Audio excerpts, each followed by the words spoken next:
Hey everybody, welcome back to Drawbridge Finance. My name's Levi Woods, and today I'm driving around and I'm thinking about the market. I don't know if you guys know, but today it finally kind of broke even. We're up. The SPY is up 0.76% on the year from January 1st to today, April 20th. So we're basically flatline, just a tiny little gain in the last 4 months. Now, a lot of people that I know have just recently gotten their statements from the bank in their mutual funds. And as everybody should know by now, I hate mutual funds as an investor that has more than $10,000. I've done videos on this before.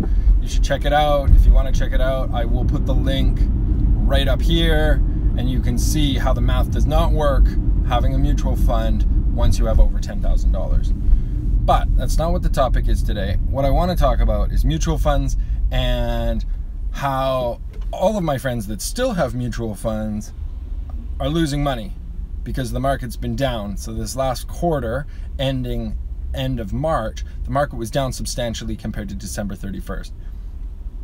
So they get the report and it's like thousands of dollars they've lost from their account. My account, on the other hand, has had zero dividend reduction in the last 3 months. There has been almost no reduction in the share value either. There's been a little bit, very, very little, not as much as I would have liked. Why would I like more reduction? Because when my stocks that I trade and hold for a long time reduce in value, it gives me higher buying power with the dividends that I'm getting paid out. I actually increase the amount of dividends that I have every single month and get more and more income every month that goes by because I use those dividends to purchase more shares.